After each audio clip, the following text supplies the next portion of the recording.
My name is Kaido, and I'm running late again. I'm a very overweight teenage boy, the kind where my uniform looks stretched even when I'm standing still, and trying to run makes everything on me jiggle and pull against the fabric. My shoes slap against the polished floor of the academy as I hurry toward my locker, my backpack bouncing hard against my spine. The morning bell already rang 5 minutes ago. Sweat is already collecting at the back of my neck, and my breathing turns loud and heavy fast because of my large body. My round belly bounces with each step, my thick cheeks feel hot, and my double chin presses down when I look toward the lockers ahead.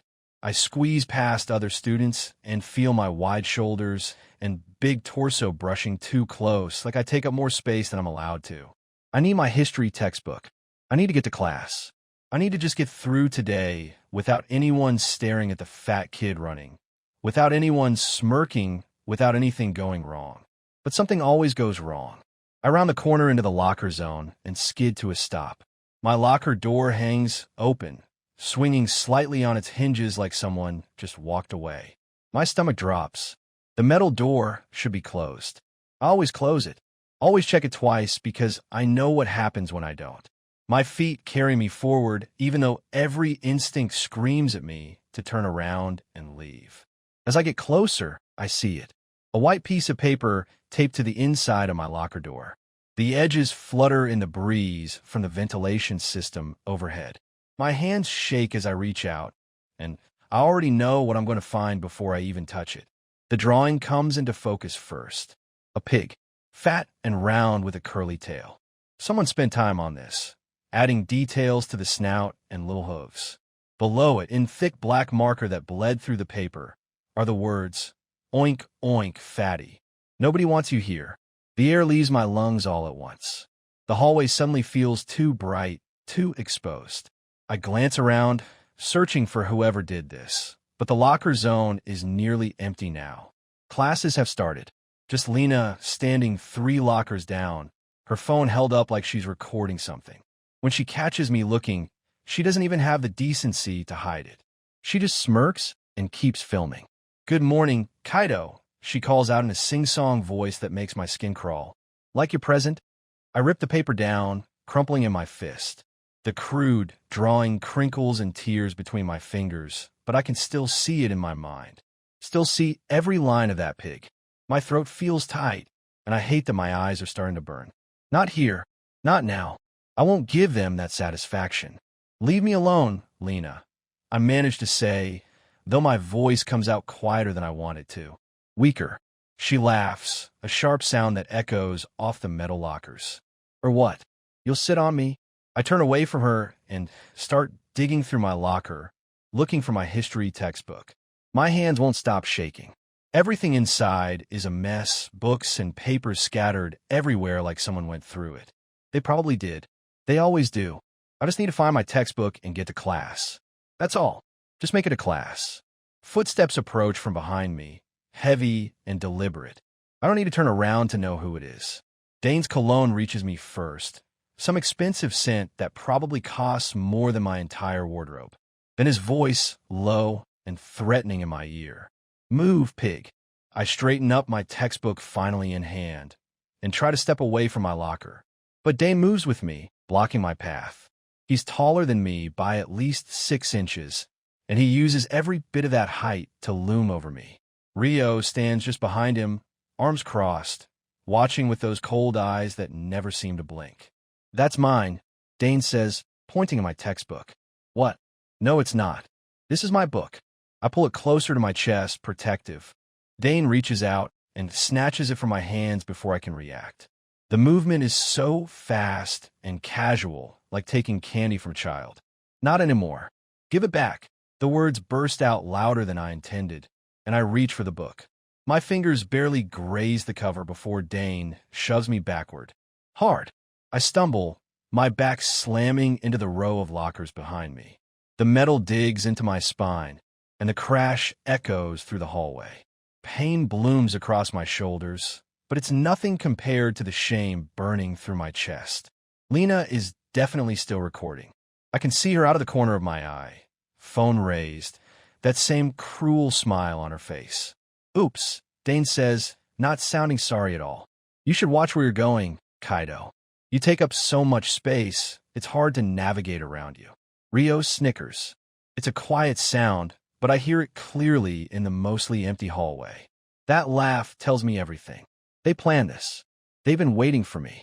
Please, I say, and I hate how desperate I sound. I need that for class.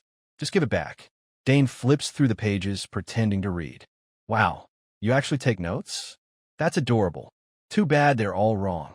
He holds a book up high, way above my head where I can't possibly reach it. Come on, fatty. Jump for it. My face burns. Every part of me wants to run, to just leave the book and disappear, but I can't. I need it for the test next period. If I don't have it, Ms. Yuki will mark me down again, and I'm already failing. My parents will lose it if I fail another class. I reach up, stretching as high as I can, and my fingers brush the bottom of the book. Dane pulls it away at the last second, laughing. Lena laughs too, and the sound wraps around me like chains. Look at him, Lena says, stepping closer with her phone. He's actually trying. This is great content. Just stop, I say, and my voice cracks on the word. Please just stop. Why should we? Dane tosses my textbook to Rio, who catches it easily. You're the one who keeps coming back. If you can't handle it, maybe you should leave. Nobody wants you here anyway. Those words hit harder than a shove. They echo the note, confirm what I already suspected. This isn't random. This isn't just Dane being mean today. This is coordinated. Planned. They all want me gone. Dane leans in close, so close I can see the flecks of gold in his brown eyes. You're pathetic, Kaido. You know that. Pathetic and fat and worthless. The academy would be better off without you. Each word is a punch. Each taunt strips away another piece of whatever dignity I have left. My hands curl into fists at my sides, but I don't swing. I never swing. What would be the point? Dane would destroy me, and then I'd be the one who gets in trouble. That's how it always works. Rio drops my textbook on the floor between us. Pages crumple as it lands. There you go, pig. Better hurry to class. Wouldn't want to be late. They walk away, laughing together like this is all just a game. Like they didn't just humiliate me. Like they didn't just remind me exactly where I stand in the social order of this academy. Lena follows them, still recording, probably already planning where to post the video. I stand there for a long moment, staring at my textbook on the floor. My heart pounds in my chest, and my hands won't stop shaking. Eventually, I bend down and pick it up, smoothing out the crumpled pages as best I can. The bell for first period rings again, a sharp sound that makes me flinch. I'm so late now, so incredibly late. But I can't go to class like this, with my face burning and my eyes threatening to overflow. I can't sit in that classroom and pretend everything is fine while everyone stares at me and whispers. I can't do it. My feet carry me away from the locker zone, down the main corridor toward the bathrooms. I need somewhere to hide, somewhere to breathe, somewhere no one will see me fall apart. The main corridor stretches out before me, lined with classroom doors and bulletin boards covered in announcements I never read. My footsteps echo too loud in the empty space. Everyone else is in class now, where they're supposed to be. Everyone except me. I push through the door to the restroom, and the fluorescent lights flicker overhead, casting everything in a harsh yellow glow. The smell of industrial cleaner stings my nose. 3 stalls line the left wall, and a row of sinks sits to my right. At least it's empty. At least I'm alone. I head for the last stall, the one in the corner, and push on the door. It doesn't budge. Locked. I try the middle one. Also locked. Even the first stall is somehow latched from the inside, though I can see beneath the doors that no one is in there. They've done this before. Locked me out. Taken away even this small refuge. My vision blurs. I lean against the cold tile wall and let my backpack slide off my shoulders to the floor. The textbook falls beside it with a thud that seems too loud. Everything is too loud. My breathing. My heartbeat. The buzz of the lights overhead. Something white catches my eye near the base of the first stall. Another piece of paper, folded and shoved underneath the door gap. My stomach turns, but I can't stop myself. I bend down and pull it out, unfolding it with trembling fingers. The handwriting is different this time, more careful and neat. But the message is just as cruel. Even the toilets don't want you. Why don't you just disappear? The words swim in front of my eyes. My legs give out, and I slide down the wall until I'm sitting on the cold floor. The tile is dirty, probably covered in germs, but I don't care anymore. I can't care. There's no room left for anything except the weight pressing down on my chest. They've thought of everything. Every escape route, every hiding place. They've taken it all away. My mind drifts back to last year, when things weren't quite this bad. When I had friends, or at least people who would talk to me. When Rio would actually sit with me at lunch, and we'd argue about which video games were better. That feels like a lifetime ago now. Everything changed over the summer. I came back bigger, and suddenly everyone looked at me differently. Suddenly I was a target. I don't know how long I sit there on that bathroom floor, clutching that note. Time moves strangely when you're drowning. Eventually, I force myself to stand. My legs feel weak, and my eyes are raw from holding back tears. I shove the note into my pocket with the other one. Evidence, maybe. Though evidence of what? That people are cruel? I already know that. The rest of the school day passes in a blur. I make it to history class 40 minutes late. Ms. Yuki gives me a disappointed look, but doesn't ask why. Maybe she knows. Maybe all the teachers know and just don't care enough to do anything about it. By the time the final bell rings, I've made my decision. I can't keep doing this. I can't keep coming back day after day to be torn apart. There has to be another option. Any option. I skip the bus and walk to the main office instead. The secretary glances up as I enter, her expression neutral and professional. Can I help you? I need to see Ms. Yuki. The counselor Ms. Yuki, not the history teacher. My voice sounds hollow even to my own ears. She picks up her phone and makes a quick call. After a brief exchange, she nods at me. She can see you now. Down the hall, third door on the left. I know where it is. I've been there before, though never for anything like this. The hallway smells like old carpet and copy machine ink. My footsteps feel heavy, final somehow. Ms. Yuki's door is open. She sits behind her desk, surrounded by filing cabinets and motivational posters that promise things like, "You're stronger than you know," and "Every day is a fresh start." The words feel like lies right now. "Kaido," she says, gesturing to the chair across from her desk. "Komein." Sit down. I do, my backpack still weighing down my shoulders. I haven't taken it off since this morning. It feels like armor now, something to hide behind. "What can I do for you?" Her voice is kind, but there's a tiredness in her eyes that suggests she's had this conversation before with other students. That I'm just another problem to solve before she can go home. I reach into my backpack and pull out the letter I wrote last night. It took me 3 hours to get the words right. 3 hours to explain why I can't stay here anymore. I slide it across the desk to her. Ms. Yuki picks it up, adjusting her glasses as she reads. Her expression doesn't change, but I see her grip tighten on the paper. When she finishes, she sets it down carefully and looks at me. "Kaido, this is a withdrawal request." "Yes." My throat feels tight again. "You want to leave the academy." "I need to leave the academy." The correction is important. This isn't about wanting. This is about survival. She leans back in her chair, studying me. "Can you tell me why? Where do I even start? How do I explain the notes, the shoving, the constant mockery? How do I describe what it feels like to wake up every morning with dread sitting heavy in my stomach, because I know what's waiting for me here? It's not working out," I say finally. "I don't fit in here. I think I'd be better somewhere else." "Has something happened?" she asks. "Has someone hurt you?" Yes, I want to scream. Every single day. But I know how this works. If I tell her about Dane and Lena and Rio, she'll call them in for a meeting. They'll deny everything or claim they were just joking. They'll get a slap on the wrist, and then they'll make my life even worse for telling. That's how it always goes. No, Lietenstein. I just want to leave. Ms. Yuki sighs, and I can tell she doesn't believe me. But she's not going to push. Maybe she's too tired. Maybe she has too many other students to worry about. "Kaido, I can't process this without your parents' consent. You're only 15. They'll need to sign off on any withdrawal." "Okay, I expected that. Can you call them?" "I'll do better than that. I'll set up a meeting with all of us." She pulls out her scheduling book. "How about tomorrow after school?" Tomorrow feels like a lifetime away, but I nod. "Okay. In the meantime, if you're having trouble with other students, you need to tell me. That's what I'm here for." "No, you're not." I think but don't say. You're here to check boxes and file reports and make sure the academy doesn't get sued. But you're not here to actually help me. I leave her office with my backpack still heavy on my shoulders and my letter still on her desk. The walk home takes 40 minutes, and every step feels like I'm dragging weights behind me. When I finally push open the front door to my apartment, the smell of my mom's cooking hits me immediately. Something with garlic and ginger. Any other day, it might make my mouth water.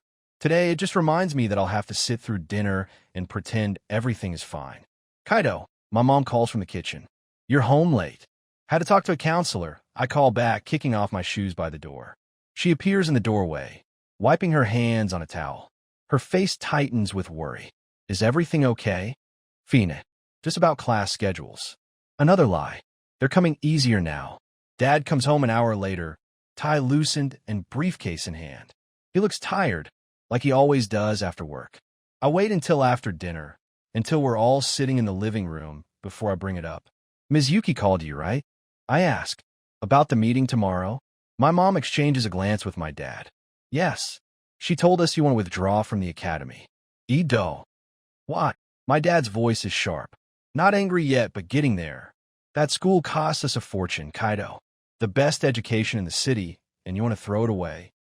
I'm not throwing it away. I just think I'd do better somewhere else. A different school. A public school, maybe. Public school. My mom sounds horrified. Kaido, those schools are overcrowded and underfunded. You won't get the same opportunities. I'm not getting opportunities now. The words burst out before I can stop them. I'm miserable there. Every single day is terrible. I just want to go somewhere else. My dad sets down his newspaper. Miserable? I stuff clothes into the duffel bag as quietly as I can. My hands shake. Every shirt, every pair of jeans feels heavier than it should. The house is silent except for the hum of the refrigerator downstairs. Mom's asleep. She doesn't know I'm doing this. She can't know. The zipper sounds too loud when I close it. I freeze, listening for footsteps that never come. This is it. I'm really doing this. My chest feels tight as I sling the bag over my shoulder. The strap digs into my collarbone. I take one last look at my room. The posters on the wall. The desk where I used to do homework before I stopped caring. The bed that hasn't felt safe in years. I'm not coming back. The stairs creak under my weight. I test each one before putting my full foot down. At the bottom, I can hear Mom snoring from her bedroom. The sound used to comfort me when I was little. Now it just makes me feel guilty for leaving. But I can't stay. Not here. Not where everyone knows what happened. Not where I see their faces every single day. The front door clicks open. Cold air hits my face. I step outside and don't look back. The streets are empty at 3 in the morning. Streetlights cast orange pools on the sidewalk. My sneakers slap against concrete as I walk. I don't know where I'm going. Just away. That's enough for now. My stomach twists. What am I doing? I have maybe $200 saved. That won't last long. I need food. A place to stay. A job. A job. Right. That's the first step. The next few days blur together. I sleep on a bench in the park. Then behind a convenience store. My back aches. My stomach growls constantly. The money disappears faster than I thought it would. I walk past Quick Mart on the 4th day. There's a sign in the window. Help wanted. My heart jumps. This could be it. This could be the thing that saves me. Inside, the store smells like cleaning solution and hot dog from the roller grill. Fluorescent lights buzz overhead. An older man stands behind the counter. He's maybe 50, with gray hair and tired eyes that still look kind. Can I help you? He asks. The sign. I say. My voice comes out rougher than I want. You're hiring? He looks me up and down. I wonder what he sees. A skinny kid with messy hair and wrinkled clothes. Someone who clearly needs help. You have experience? He asks. No, but I'm a fast learner. I'll work hard. Any shift you need. Please. That last word slips out. I sound desperate because I am. He studies my face for a long moment. Then he nods. I'm Mr. Takashi. Owner. You show up on time. Work hard. We won't have problems. Understand? Yes, sir. I understand. Good. You start tomorrow. 6 in the morning. Relief washes over me so strongly my knees almost buckle. Thank you. Thank you so much. As I leave the store, something unfamiliar stirs in my chest. Hope. It's small, barely a flicker, but it's there. Maybe I can do this. Maybe I can actually build something new. The morning air feels crisp when I arrive at Quick Mart the next day. I'm 20 minutes early. Mr. Takashi shows me how to work the register, stock shelves, and clean the restrooms. It's simple work, but it's mine. I focus on every instruction, memorizing each step. The door chimes. A girl walks in. She's maybe a year older than me, with dark hair pulled back in a ponytail. Pretty, in a sharp kind of way.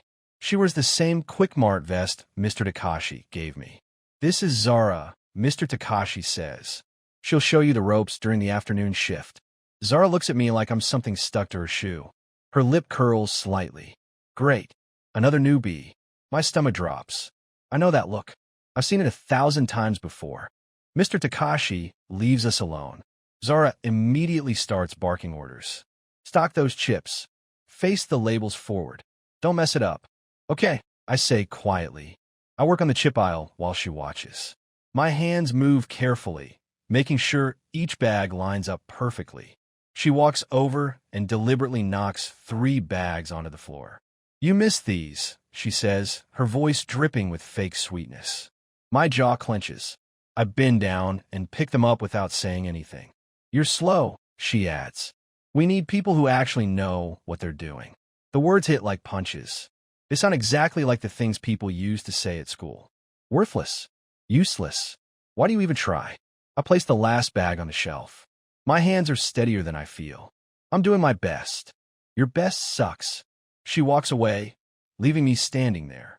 Heat crawls on my neck. Anger mixes with shame, a combination I know too well. But something else stirs underneath it. Something that feels different. Stronger. My fingers grip the edge of the shelf harder than necessary. The metal digs into my palm. For a second, the shelf shifts slightly, like it might bend. I let go immediately, startled. What was that? The rest of the shift drags on. Every time Zara passes me, she finds something to criticize. My register technique is wrong. I'm standing in the wrong place. I breathe too loud. Each comment chips away at the hope I felt yesterday.